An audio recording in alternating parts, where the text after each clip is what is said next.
Tere! Oled hakanud kuulama peaasi.ee vaimse tervise teemalist taskuhäälingut Pearaadio. Selles podcastis räägime vaimsest tervisest ja selle hoidmisest.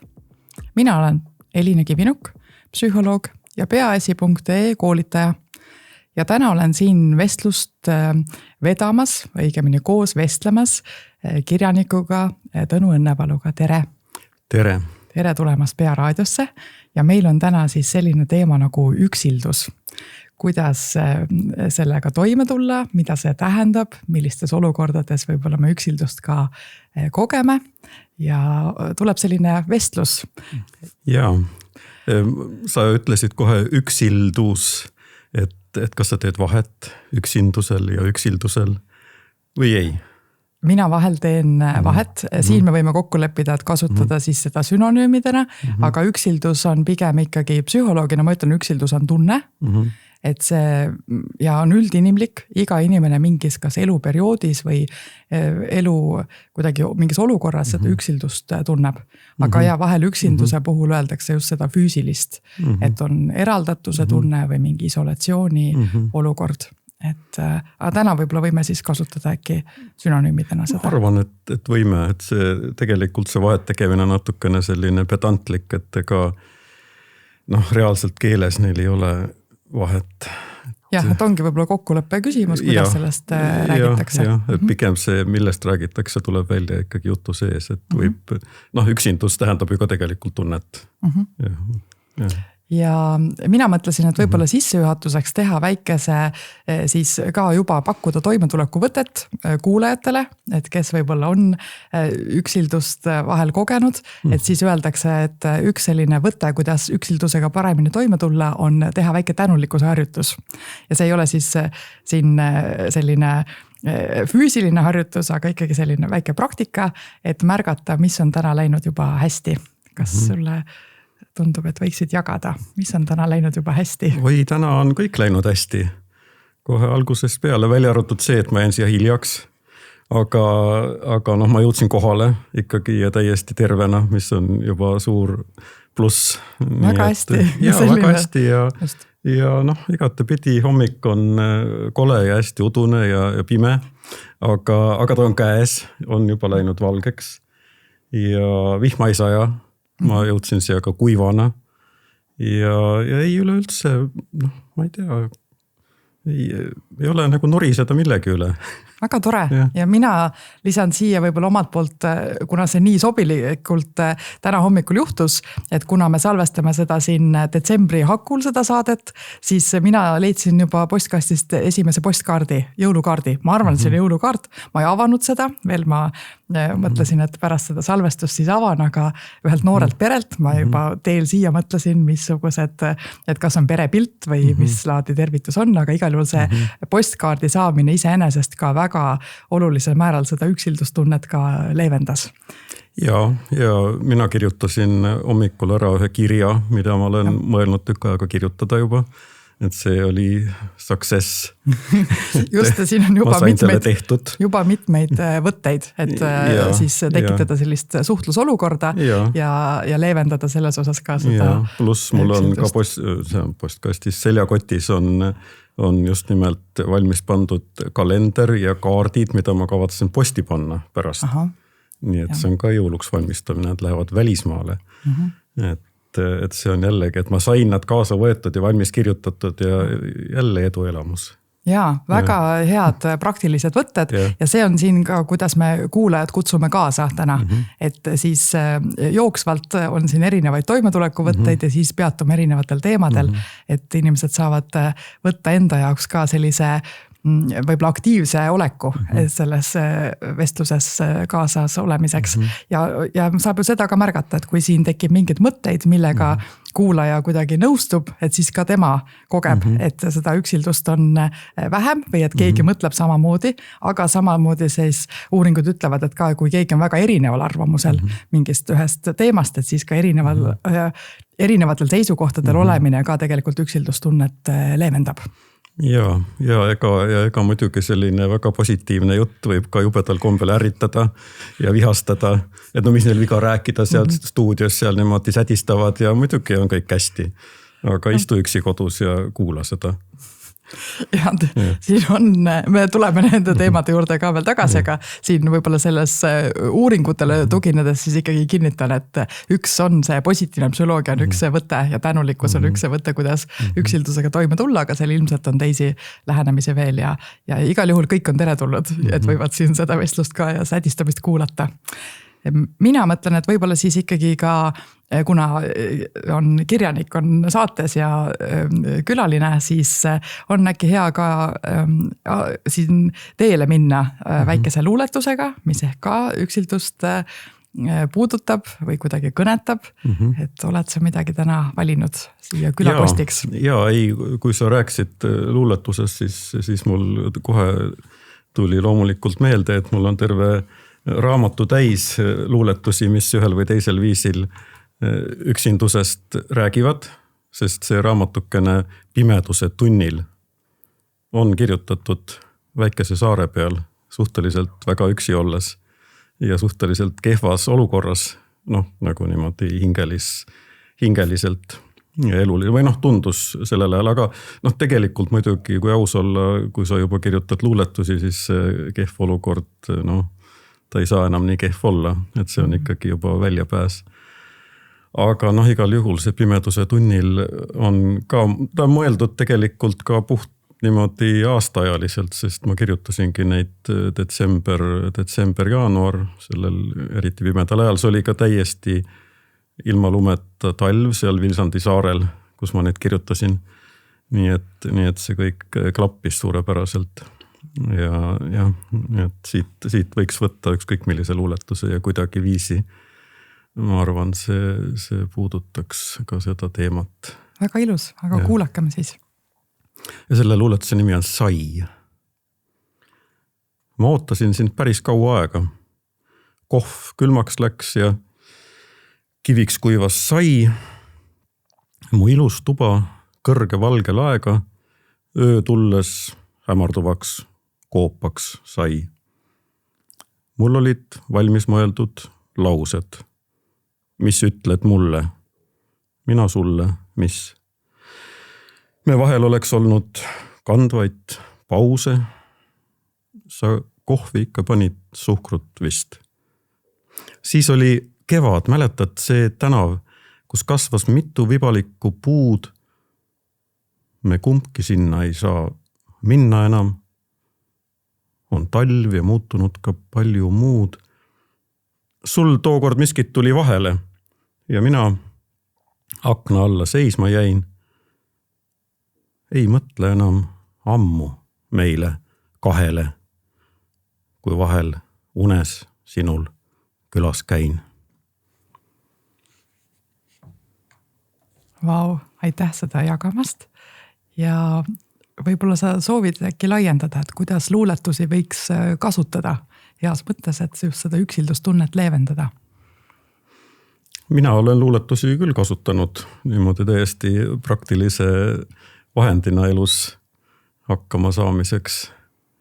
Aga ma ei ole kindel, kas seda saab nagu sellise nagu medikamendina nüüd soovitada, et eks need vahendid ikkagi tulevad kuidagi spontaanselt või ega nad iga kord ei aita ka need luuletused, teed raamatu lahti ja ta ei ütle sulle midagi, nagu osatab veel. Aga üldiselt jaa, ma arvan, et luule seal ükskõik, kas ta on rõõmus või kurb või lõbus või et seal mingi selline meditatiivne komponent on igal juhul sees.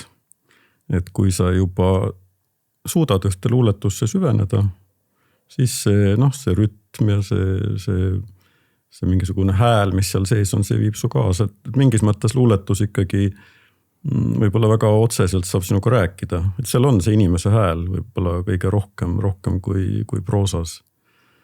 Et kui selle ära kuuled, siis juba ei olegi nii üksi enam. Ja selle peaasjade juures meil on vahetevahel räägime sellistest mõistest nagu mikropaus ja meil on vahel seal üks soovitus seoses luuletustega, et kuidas siis tekitada endale päevas selliseid hingamise või puhkehetki ja üks selline võte või soovitus on see, et kanna kaasas mõnda luulekogu ja loe seda vabal hetkel. Ja just selle üksilduse mõttes ju ka, et leida see mõttekaaslane ja vahel et selles luuletuses kuidagi see kontsentreeritud, see mingi sõnatäpsus ja sa näed, keegi on seda valmistanud sellise emotsionaalsusega, sellise kõnetusega, mida sa saad aru, et keegi on nagu valmistanud väga hea roa ja sa saad sellest kuidagi emotsionaalselt just laetud. Ja keset täitsa oma tavalist tööpäeva, ma arvan, see võib olla väga väärtuslik hetk. Ja seal on ka niisugune asi, et tegelikult kui sa krahmad selle luuleraamatu kätte ja hakkad lugema, siis sa alguses mitte midagi aru võib-olla. Et seal on vaja ikkagi ühte väikest just nimelt seda pausi, et kohale jõuda. Ja see annab märku sulle, kui sa hakkad lugema ja midagi aru ei saa, siis järelikult sa oled ajevil. Et natukene rahuned, loed uuesti ja siis ta korraga jõuab kohale, mis näitab juba, et nüüd siis ja seegi võib olla eduelamus selles päevas, et see luuletus jõudis kohale. Ja selles võib-olla on siit hea edasi liikuda just sellise loomingulisuse juurde, et vahetevahel ka üksildusest räägitakse positiivses võtmes selles osas, et just loomingulised inimesed vajavad ka seda üksindusse, siin viitasid juba eraldatud saarele ja ma arvan, et see võib olla ka see keskkond, mis tõesti toetab loomingulisust. Aga mõnes mõttes võib see olla ka loominguliste inimeste jaoks teinekord ka keeruline koht, kus olla. Et ise ka loominguliste inimestega töötades psühholoogina, siis nõustades seal muusikuid ja näitlejaid ja sellised loovisikuid, et siis vahel võibki olla väga üksildane kogemus, see üldse kogu loomeprotsess. Et kuidas sinul sellega on? Ma veel korraks enda luuletuste juurde tagasi põigates annaksin veel ühe soovituse, mis läheb natuke kaugemale, et mis on seotud ka meie praeguse selle toreda jõuluajaga. Et kui on natuke rohkem aega, siis võib luuletuse pähe õppida. See tundub esimesel hetkel võimatu, et ei jää ju meelde enam midagi ja kuidas ma siis õpin, aga tegelikult see on lihtne ja jääb küll. Aga see tähendabki õppimist ja ikkagi mitu korda lugemist, kordamist ja kui ta on sul peas, siis ta on sul ju kaasas kogu aeg. Ja seda sa saad endale üllegi raamatut vaja, saad iga hetk endale seda lugeda ja pluss muidugi ka seltskonnas jõuluvanale ja särada, näe, mul on luuletus peas. Et see on niisugune asi, mida ma ei tea, mida enam eriti nagu ei tehta ja just nimelt, et arvatakse, et see ei ole, jääb ikka, aga ta ei jää muidugi ühe korraga ega kahe korraga. Ja teiseks, kui ta on päriselt peas, siis ta on hoopis teistsugune, siis ta on nagu sinu oma juba, siis ta ei ole enam see raamatu tekst. Väga tore praktiline soovitus tõesti ja endal ka just meenus, et hiljuti võõrustasin siis sõpru, ma ei tea, võõrustamine kõlab nii naljaka sõnana, aga võtsin külalisi vastu enda juures ja siis ka küsiti, et kuna ma ei olnud ammu kokku saanud, et kas siis on tervituskõne ja siis juhtumisi oli tõesti luulerida peas või paar rida või selline väike luulekatkend, et siis ka oli kuidagi võimalus seda niiviisi kasutada ja jagada ja tekitas tõesti sellise toreda hetke. Et nüüd oleme kõik kohale jõudnud ja tere tulemast. Ja luule tekitab hetke just nimelt. Väga tore. Kas on soovi jagada just selle loomingulisuse osas? Kuidas see üksildus loomingu protsessis, kuidas toetab, kuidas võib-olla takistab? Esiteks ta on vajadus. Et on vaja üksi olla, et kirjutada väga saab muidugi kirjutada ka kohvikus näiteks, aga tegelikult seal oled ka üksi. Ega ei saa kirjutada kohvikus sõbraga istudes, vaid ikkagi üksi. Et see on üks viis olla üksi siis rahva hulgas või kuskil niisuguses paigas. Aga sa ikkagi pead ennast kuidagi välja lõikama sellest maailmast natukene ja niisugused üksikud paigad. Sellega on nii ja naa, ta võib aidata, ta ei pruugi aidata. Et see on natukene selline õnnemäng, et lähed tohutute loomeplaanidega kuskile siis metsamajja, eks ole. Aga noh, seal on võib-olla 100 asja, mis segavad hoopiski ja ei tule midagi välja ja võt siis on üksindus, siis on lihtsalt mõttetu tiksumine seal, aga et see võib olla ka väga viljakas ja hea, see kuskil tõesti üksikus paigas kulgemine. Ja mina mõtlen ka selliste protsesside peale, kus on just selles loomeprotsessis, teinekord on see üksildus selles osas ju, et see teekond on nii siis üksildane või et ei ole nagu võimalik alati aru saada, et kas see raamat, see teos, muusikapala, et millal ta on valmis. Ja mul ei ole nagu võimalik seda alati siis kellelegi võib-olla ka peegeldada või siis ikka jälle on sellist nagu vaja üle teha seda kõike ja võib-olla ei ole nagu kellegagi jagada või kuidas ära tunda ja siis sõber võib-olla tema on palju leplikum või teistsuguse kraadiklaasiga ja temale tundub, kõik on juba super ja endal õiget tunnet ei ole. Et ma arvan, see võib ka olla väga üksildane protsess selles loomingu teekonnal. Ta on tehnilises mõttes üksildane jah, aga tegelikult see looming ise, kui ta juba toimub, on kaaslane. Et selles protsessis ennast üksikuna küll ei tunne, sellepärast et see mis parasjagu peas toimub ja pooleli on ja see pakub nii palju mõtteainet. Et ausalt öelda sinna üks päris kaaslast väga ei mahugi enam. aga loomulikult, kui tulevad need kahtluse hetked, ja ütleme, see asi ei lähe või ongi just nimelt see, et äkki ta nüüd on valmis ja siis on seda peegeldust just kui vaja, et see on keeruline ja selle peegeldusega üldse on keeruline, et ega neid inimesi, kes sulle head peegeldust annavad nendes asjades, neid on väga vähe. Inimesed ei oska lihtsalt, seda ei saagi kuidagi inimeselt nõuda ega oodata, et sa annad talle mingi oma käsikirja ja siis nüüd ta loeb seda ja tohutult peegeldab sulle. Et see on teatud määral ikka selline professionaalsus, et siin sõber tihti ei aita, sest see peab olema siis selline vastav sõber, aga muidu sõber tahab aidata jubedal kombel, eks ole. Aga seal on kaks võimalikku ohtu, et ta tahab aidata, siis hakkab kiitma. Väga tore ja võib-olla talle meeldibki ja aga sellest on ka abi, eks seda kiitust on ka alati vaja, aga tast ei ole sellist praktilist abi eriti. Ja vastupidi, kui sa nagu poole tundegagi tunned, et see kiitus ei ole päris siiras, siis ta võib väga halvasti mõjuda. Ja teine asi siis on, ta tahab olla abiks ja hakkab kritiseerima. Siin tead see ja seal see, aga seal on jällegi niisugune lugu, et mida ma olen märganud just käsikirjade puhul, et need tekitavad inimestes teinekord sellist nagu võimutunnet, mida ei tekita raamat. Raamat on juba või mis tahes ja teliteos, plaat, see on valmis toode, see on nii nagu ta on, siin enam midagi me ei muuda, eks ole, ja siis see juba ise kehtestab ennast ja on mingisugune selline nähtus. Aga käsikiri on ju nagu pooleli, ta on nagu õrn veel ja seal võib siis selles lugejas tekkida selline tunne, et et ma nüüd võtan ja hakkan seda muutma või kuidagi siin näitan oma tarkust, et seda see võib olla esiteks valus sellele autorile, teiseks ka kasutu, et siin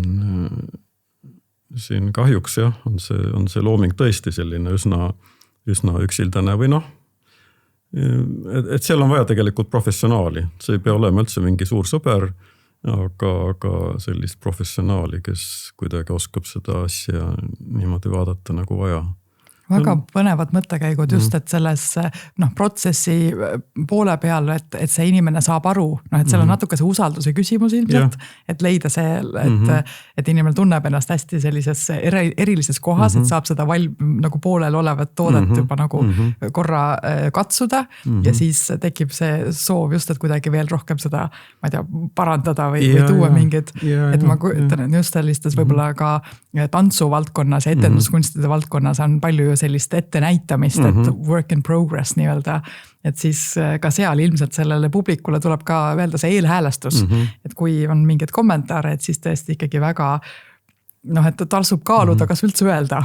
Et see võibki olla see protsess, et võib-olla juba selles ettenäitamise osas see kunstnik või loomeinimene märkab ise juba mingeid asju, mida ta soovib seal parandada ja see publiku roll võib olla seal hoopis nagu teistsugune. Jah, ja ma kahtlustan, et ütleme sellise psühholoogilise nõustamise puhul on ju samasugune asi, et kui sa lähed sõbrale oma häda kurtma, et siis kas ta lihtsalt patsutab õlale või siis hakkab tohutult nõu andma, et mõlemad ei pruugi nagu väga aidata. Et sellist, ega isegi ei oska, et sellist tegelikult on vaja lihtsalt, ma arvan, sellist loomulikku empaatiat, ega seal midagi erilist ei ole, aga inimeses võib tekkida mingi kramp, et võt teine on hädas, et ma pean nüüd teda aitama tingimata. Aga sa ei saa aidata tegelikult niimoodi, et sa nüüd annad mingi õige nõu ja siis ongi. Et see võib olla, sa oled lihtsalt temaga koos ja räägid ja see ongi, mis sa teha saad. Ja, et see võib teinekord tõesti olla selline hea toetav kohalolu, aga et ei pea siis just kohe nagu hakkama lahendama või just, et jah, kohe lahendama ega ka tohutult lohutama võib-olla. Aga vajab sellist tundlikkust, et olla sellist sõbra suhet ka. Või loomulikkust lihtsalt, Ja selle üksilduse osas juba siin natukene jagasid seda, et teinekord võib olla ka kohvikus või rahvast täis ruumis ja siis ikkagi olla nagu üksinda või oma ette. Minule vahetevahel tundub ka seda, et on oluline meeles pidada, et üksildust ei ole võimalik nagu näha. Nii nagu väga sageli vaimse tervise probleemidega, et see tegelikult sulle tundub, et inimene tuleb üksi teatrisse või üksi kinno. Ja siis, et vaesekene ta on nii üksi ja siis, aga see ei pruugi üldse sellisel moel olla, inimene on oma individuaalse kraadiklaasiga kuidagi tuleb hoopis teistmoodi või teise tunnetusega või vahel võib-olla eelistab üldse, et läheb teatrisse üksi, et siis ei ole need segavaid tegureid või et... Ja ei täielikult ja see, et kui ta tuleb teatrisse koos kellegagi, ei tähenda veel, et ta ei ole üksi.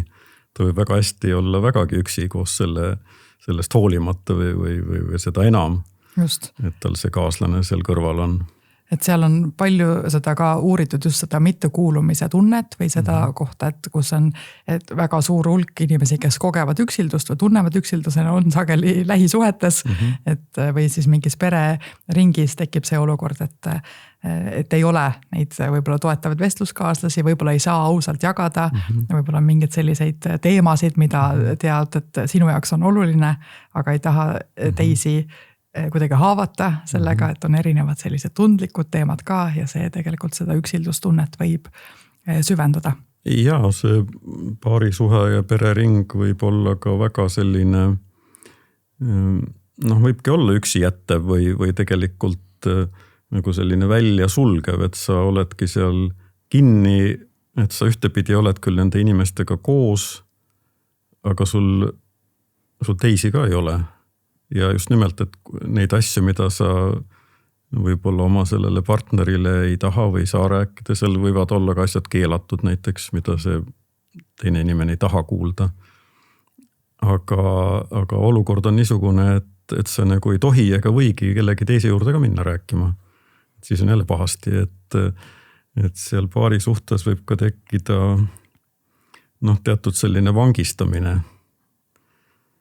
Ja selline pehme vägivald, kus ei ole üldse mingit vägivalda, aga ka omastamine, mis on mingis mõttes ju mõistetav ja inimlik, et ta on minu oma, mitte kellegi teise. Sest ta on nii armas ja kallis ja nii edasi. Aga vaadaku ette, et ta siin ringi jooksma ei hakka.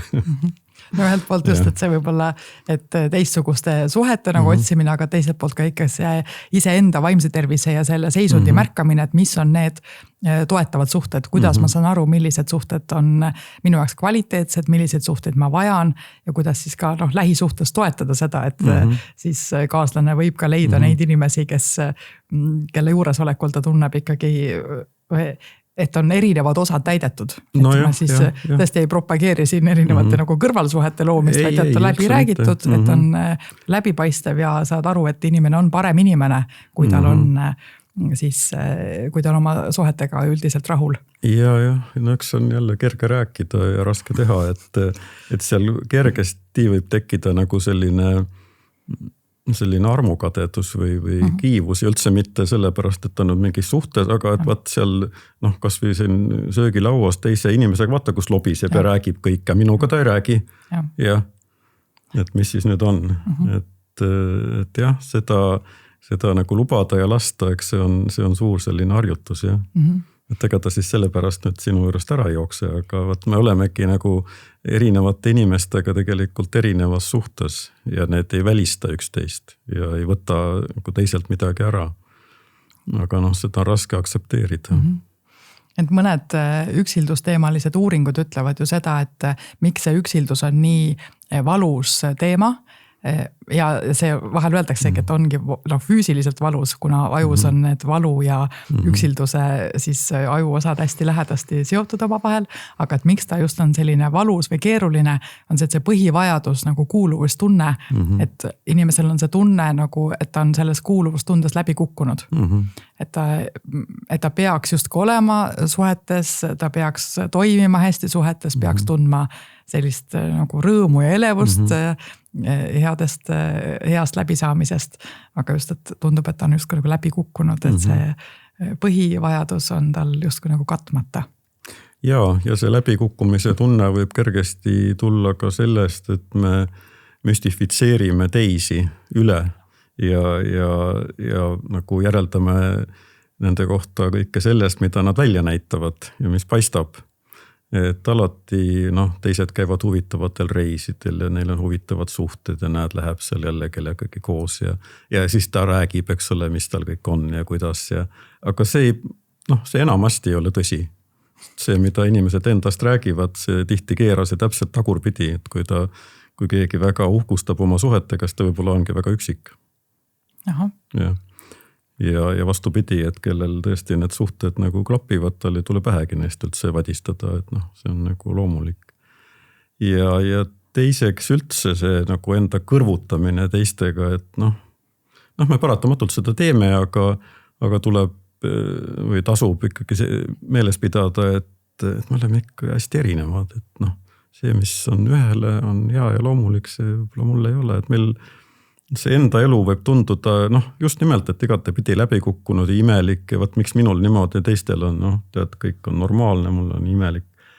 Aga tegelikult on kõik imelikud. Kui sa sinna selle teise ellu sisse saaksid minna, sa võib-olla ei tahaks seal paari tundigi olla.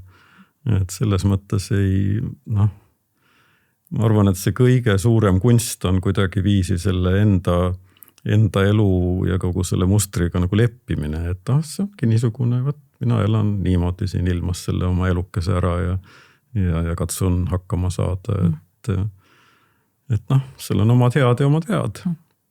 Et just selle üksildustunde mõttes ju ka, et on hästi universaalne, et inimlik arusaavalt, et igaüks kogeb seda mingis eluperioodis, et see ei ole selline vaimse tervise häire, mille osas meil siis on mingid raviplaanid välja mõeldud, vaid et ongi hästi inimlik, et ta mõnes mõttes ju paneb ennast ka kuidagi inimlikuna tundma, et saad aru, et selles erinevas virvarris ja nendes ülesannetes, mida on vaja siin elus kuidagi ära teha, et selle sees tuleb erinevaid tundeid esile ja vahel on sellist üksilduse osa seal ka. Ja selle nende teistega võrdlemise või selliste piltide osas on ka, mul on endal kuidagi hea olnud meeles pidada seda, et just ka selles sotsiaalmeedias, et kui jagatakse, et on ka mingid pildid, kuidas keegi on saanud kokku, siis ka võib-olla seal märgata seda iseenda mõttemustrit, mida siis ka tuuakse välja sellises kognitiivkäitumuslikus teraapias, et ma panen tähele, mis see mõte on ja mis see tunne sellega kaasneb ja kuidas ma siis saan sellest erinevalt veel käituda. Ja seal on see näide näiteks, et kui sotsiaalmeedias näen, et näed, nemad on saanud kokku ja siis mina olen siin oma kodus üksi ja näed, mind ei ole kutsutud. Et siis ka see mõttekäik võib seal märgata, mis see tunne on ja seal võib olla see üksilduse tunne või kõrvale jäetud või ei ole oluline või ei ole oodatud. Aga et siis mõelda ka seda mõtet, et võib-olla, mis seal toetab rohkem, et võib-olla tõesti see, et nad ei tahtnud kutsuda, mis võib-olla tegelikult ju viia ka mingi sellise kehvama enesehinnanguni, halva tujuni, siis oled võib-olla teistega ka kuidagi kurjem või jätad ennast veel mingitest suhetest välja, kuna keegi ei taha suhelda. Et see on see üks võimalus, kuidas seda siis ennast mõnes mõttes veel rohkem sellesse üksildustunde vangi sisse mõelda. Ja siis see teine võimalus on ikkagi proovida seda treppi nagu ülespoole kergitada ja valida viis, mis on endale kasulikum. Et sa tegelikult ei tea, ühe pildi pealt on võimalik erinevaid asju tõlgendada. Võib-olla oli see, et nad said juhuslikult kokku ja siis ei olnudki võimalik, ei tekkinud seda olukorda, et oleks pidanud nagu kõiki veel läbi mõtlema, läbi helistama, keda veel kutsuda. Et kui said juhuslikult kokku, siis lihtsalt tunda rõõmu selle üle, näed, kui huvitav, et juhused mängivad niimoodi elus rolli ja siis märgata ise enda elus ka, et millal oli sul need juhuslikud kohtumised, millal sa siis kogesid ka seda, et näed nii tore, et juhuslikult satuti üksteise tee peale mingites olukordades. Et seda laadi lihtsalt iseenda mõtte ja tundega teha tööd ja märgata seda, et kuidas ma mingitest olukordadest mõtlen, siis see ka minu enesetunnet tegelikult mõjutab. Ja peale selle võib ju üksi kodus olla palju toredam, kui mingis seltskonnas tühja pära kuulata ja mis võib olla kohutavalt tüütu. Et see on ka vahel selline, võib-olla ka leevendab, et on selline veidi sinna irooniat või seda huumorit sinna juurde panna, et siis kui see toetab ka.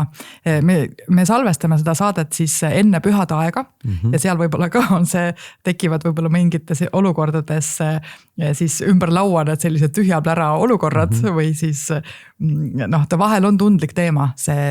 Meil on ettekujutus või lootus või ka reklaamides pakutakse meile, et see pühade aeg on selline rõõmsad lapsed, siis mingid roosad riided seljas ja kõik on selline hästi nagu armas ja rahulik ja idülliline ja me väga sageli teame, mis see tegelik elu on, et see pereema on hommikust saadik vaaritanud kuskil köögis ja ma ilmselt jagan siin enda seda kogemust ka, aga ja stressi on päris palju ja seda ootust, et pühade ajaks peab saama kõik elu valmis, kõik prügi välja viidud taaskasutuskeskusesse, mingid kapid koristatud, kõik selliseid palju stressi tekitavaid olukordi ja selle kõige juures seda üksildust on ikkagi ka väga palju. Kas siin on sul mingid mõtteid, soovitusi, mis on sinu jaoks sellised hea pühade aeg?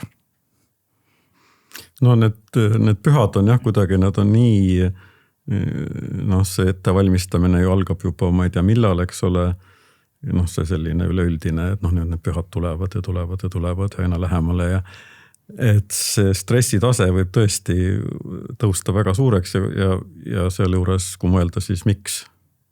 Et mis siis toimub? Mitte midagi. Et on lihtsalt võetud selline aeg aastas ja kui siis kõik peaksid olema õnnelikud ühe korraga, mida muidugi ei juhtu. Et see on, tähendab, ja neid ei saa ka ignoreerida. Tähendab seda mõelda, vähemalt mina küll ei ole nii tugev, et ma nüüd tead, mis mul need jõulud või jaanipäev, et ma ei pane tähelegi. Väga raske on neid mitte tähele panna. Jaanipäevaga võib-olla, kui lähed välismaale, siis kus jaanipäevast midagi ei teata, siis sa näed, et tõesti ei olegi mitte midagi. Aga jõulud on, siis peab päris kaugele minema. Või peaaegu, et vist polegi kohta maakeral, kus kuidagi see tingel-tangel ei käi. Aga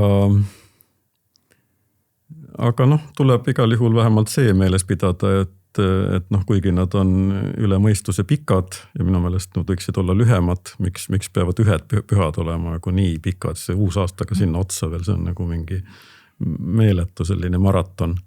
Et loomulikult inimesed väsivad ära ja ei kannata välja.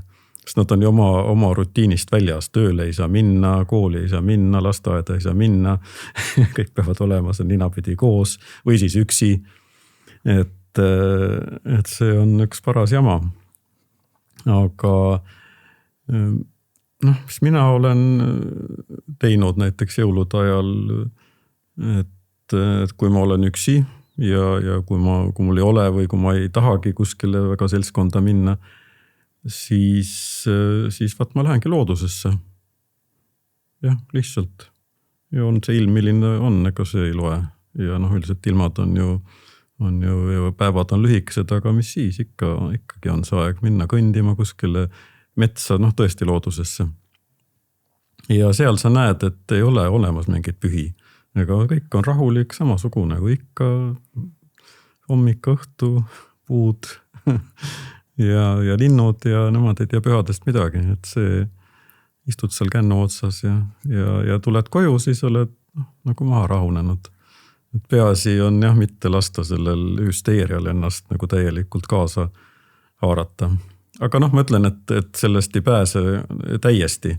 Et sa ei saa seda ignoreerida, aga vähemalt sa tead, et nad on mõned päevad ja siis on see igal juhul möödas ja tavaline elu läheb edasi, siis keegi ei taha neid enam mäletadagi. Nii hea praktiline soovitus taaskord ja et veidi selline, et looduses värskes õhus veidi ka sellist liikumist sinna juurde, et märgata näed, et mingid asjad on paigas hoolimata meie enda sellisest tekitatud stressitundest.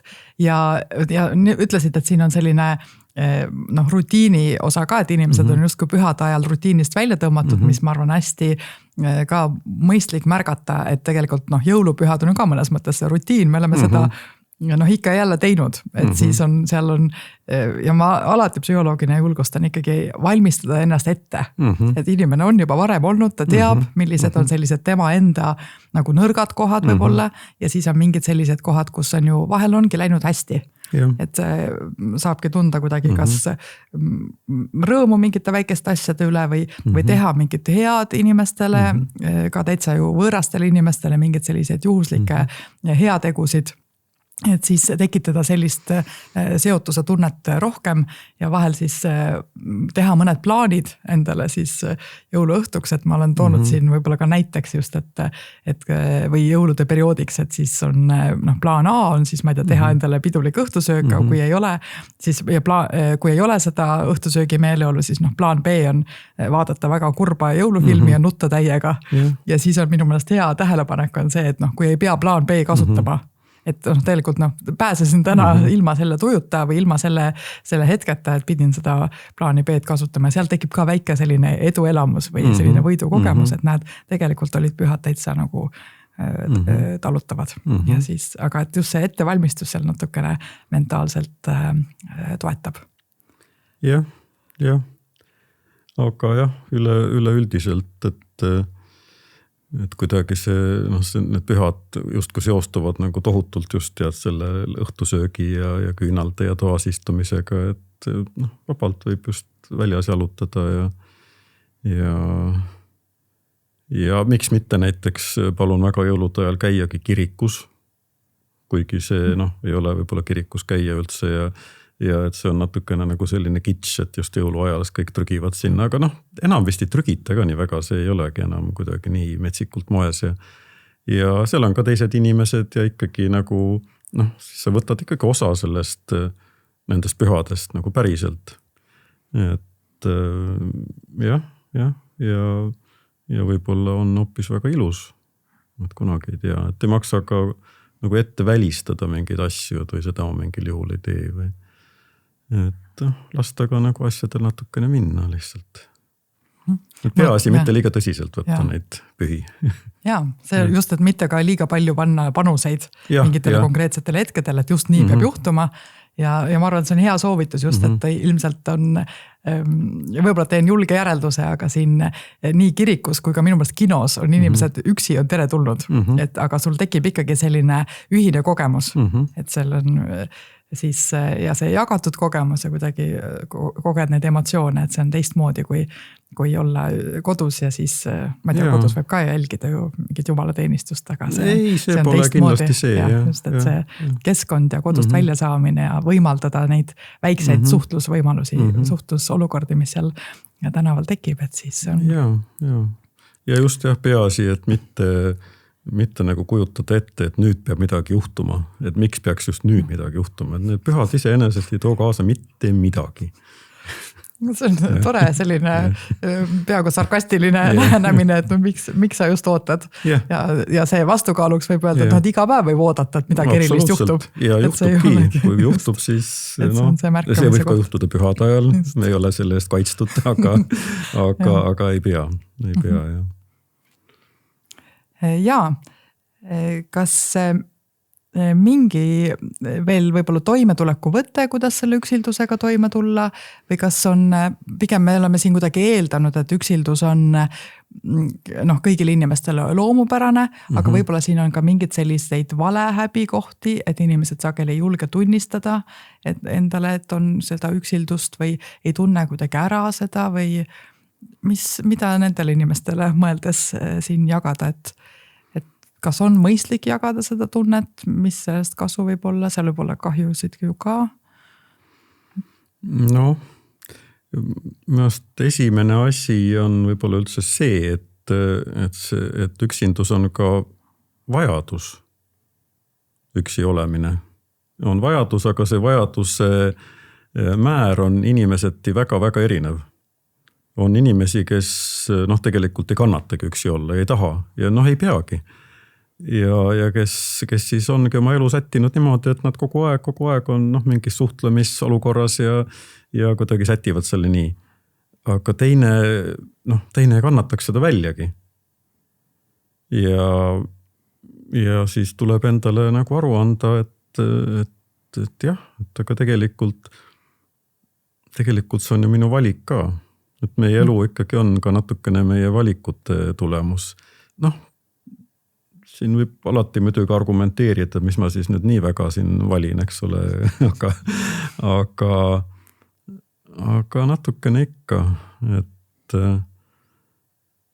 mõelda võib-olla niimoodi, et kui see elu on nüüd niimoodi läinud, ma olen sellises punktis, kus ma olen, et ju ma siis olen seda tahtnud ka ja kuidagi on see ikkagi ju hea ka, et kui selleni jõuda, et päriselt on ju kõik päris hästi või igatahes, mis seal siis nii väga viga on. Ja siit saab edasi minna ja et selline hoiak, et minuga on nii halvasti on kõik ja nagu, et ma olengi kuidagi nagu lõksus. Et see muidugi ei vasta tõele reeglina, esiteks, ja teiseks, mida rohkem sa mõtled, et oled lõksus, seda rohkem sa sinna lõksu jääd. Ja kindlasti on ka selle üksindusega niisugune asi, et kui sa on üksindusse väga süveneda, eks ta siis ka süveneb. Ja sealt ongi raske välja tulla tegelikult, et suhted ju vajavad nagu nükest harimist ja hooldamist, nad on natuke nagu aed, et kui sa jätad nad niimoodi lohakile, ongi näiteks selline periood, kus sa ei tahagi eriti suhelda ja niisama ongi tore endaga olla ja ei viitsi helistada ega kirjutada ega kokku saada. Ja võt siis, kui see periood saab mööda, siis avastad äkki, et aga teistel on oma elu ja neil ühesõnaga sa oled kõik selle jätnud unarule. Et sa pead selle jälle käsile võtma, et siin on vaja teinekord ka natukene nagu enda kallal vägivalda rakendada, et ma nüüd võtan kätte ja kirjutan või helistan või lähen või isegi kui väga ei viitsi, et see on nagu osa elust. Mulle meenub üks Eesti tippsportlane, kes karjääri lõpetades ütles, et ta siis hakkas häirima, et teda enam sünnipäevadele ei kutsutud. Et elu korraldus ongi ju selline, et väga sageli ikkagi nii ka pühad kui kõik lähedaste sünnipäevad, et inimesed ei arvesta enam, et siis ei kata lauda selle, sest on teada, et tal on teised siis ülesanded aga see kontrolli tunde vajadus on hästi väärtuslik, et see niimoodi siin välja tuleb just, et mõnes mõttes on enda nagu valiku küsimus ja see tunne just, et ma soovin, et mingid hetked elus on kuidagi minu enda käes ja siin selle üksildusega seoses ju väga sageli ka siis kodused, ma ei tea, pereemad räägivad, et see nende hetk on see hommikul enne, kui siis, kui kõik veel magavad, siis mina võtan selle tassi kohvi ja ma ei tea, istun siis aias ja vaatan seda päikesepaistet ja siis naudin seda hetke, et enne kui kõik veel ärkavad. Ja siis see kontroll läheb seal käest, aga et see, et nii palju, kui mul on endal praegu võimalik võtta, siis ma selle hetke enda jaoks võtan ja väga naudivad seda üksi olemise hetke. Et see on tõesti vajalik, et märgata ja tekitada seda aega endale rohkem, et kus on see üksi olemise aega, aga tekitada neid hetki ka, kus saab kellelegi öelda midagi või võtta ühendust inimestega. Jah, see elu on paraku selline väga ebaõiglane, et ja meil alati on tunne, et see, mida meil ei ole, et ja teistel on justkui palju, et siis seda meil just oleks vaja, aga võib-olla see ei ole nii. Et just, et see pereema, eks ole, kellel ei olegi, seda tuleb nii-öelda röövima, näpistama selle üksi oleku aja, siis talle tundub, et see tead kirjanik, kes istub päev läbi üksi kodus, et issand, kui hea elu tal on, keegi teda ei sega aga eks meil teinekord on ikkagi vaja, et meid segataks ka. Jah, et need elud ongi erinevad. Nii et see üleskutse siin on ikkagi märgata iseenda sellist elurütmi, erinevad eluperioode ka ja seda iseenda teekonda. Et vahel ka võib-olla selle üksildusega seos on ka selline teekond, et mõnikord on seda üksildust võib-olla raskem taluda, eriti kui vaadates kõrval olevaid inimesi, kes kuidagi liiguvad mingit ette määratud rada ja on mingid hetked, kus inimesed peavad leidma kaaslasi või saama lapsi või siis olema mingis, ma tea, leidma püsiva töökoha ja siis olema ja siis selle kõige kõrvalt saad ise aru, et see tegelikult ei ole see, mida mina praegu tahan või mida soovin teha ja siis jääda selles osas ka tulla kuidagi toime nende nii suhete kvaliteediga kui sellega, et mul on siin praegu oma teekond ja saan sellega, teen rahu. Ja, sest ma kahtlustan, et palju räägitakse ju sellest oma elu muutmisest ja tead, tee kannapööra ja muuda ja nii edasi, et see kõik võib ju olla, aga minu meelest see on võimalik alles siis, kui sa sellega, mis sa praegu oled ja mis sul on, sellega lepid nagu päriselt ja sellega rahul oled. Siis sa saad hakata seda muutma, aga kui sa ei ole sellega rahul, siis sa ei pääsegi nagu sinna ligi üldse, siis sa ainult süvendad oma rahulolematust ja see ei muuda mitte midagi. Et aga kui õnnestub nagu asjale rahulikult vaadata, et ma nüüd olen eluga sellises kohas ja see on niimoodi. Ja tegelikult on ju päris hea. Et siis ja ju sealt ega elu on ikkagi ju teekond, et sellega sa ei tea, mis seal käänaku taga on, et teinekord igatsed kangesti seda muutust ja kui see tuleb, siis tead hoi alt. et vahel niisugune vaikelu ja nagu midagi ei juhtu ja kõik seisab, et see tagantjärele selgub, et see oli ettevalmistus, et see oligi puhkus, mida sul üldse vaja oli, et edasi liikuda. Et see, mis parasjagu on, et see igal juhul igaveseks ei jää, nii et see vähemalt on üks lohutus. Väga põnevad mõttekäigud ja huvitavad sellised tähelepanekud just kuidas seda üksildust iseenda jaoks erineval moel raamistada.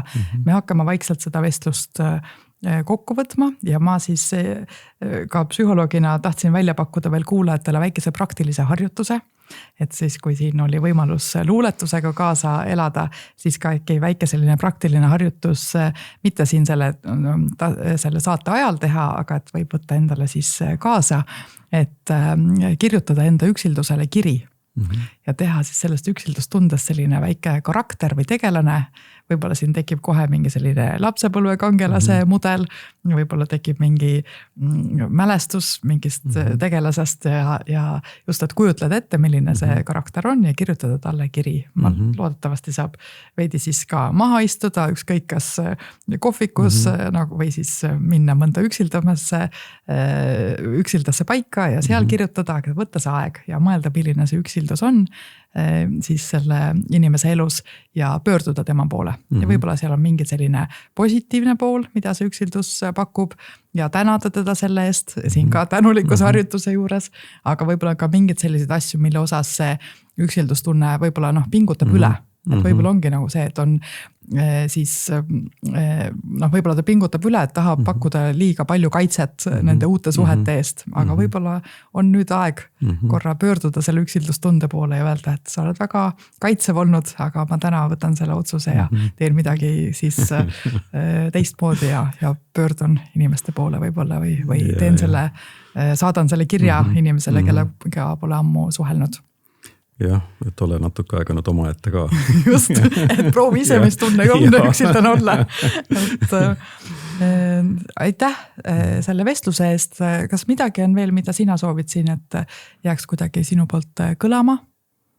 Ma sellele samale ülesandele või soovitusele lisaksin veel omalt poolt nagu laienduse, et kui see üksindusele kirjutamine tundub nagu kunstlik või ta ei tundu piisavalt toreda adressaadina, siis võib kirjutada ükskõik kellele, kohustuseta seda kirja ära saata või lihtsalt kirjutada, lihtsalt hakata kirja panema, võtta vihik, kaustik, arvuti ette ja kirjeldada oma päeva kas või. Ja võid ju mõelda kellelegi, et ma nüüd kirjeldan seda talle, see on kiri, see võib olla ka päevik, et see teeb tihti asju selgemaks, sest see enda mõtetes keerlemine tihti on tegelikult väga viljatu või see tundub, et sa tohutult mõtled asju läbi, aga sa keerutad mingi ühe tühja mõtte ümber võib-olla. Kui hakkad seda väljendama, ükskõik kas kirjas või kõnes, siis alles selguvad asjad. Väga tore julgustus. Minu meelest on olnud hästi siis huvitavad mõttekäigud just selles osas ka, et on kuidas üksildusest mõelda, kuidas seda veidi ümber raamistada enda jaoks, aga ka palju praktilisi võtteid. Et alates sellest, et tõesti õppida luuletus pähe või siis märgata, mis hetkel on seda üksildust rohkem või teinekord vähem või siis ka valmistada ette ennast mingiteks keerulisemateks olukordades, kus seda üksildust võib olla äkki rohkem.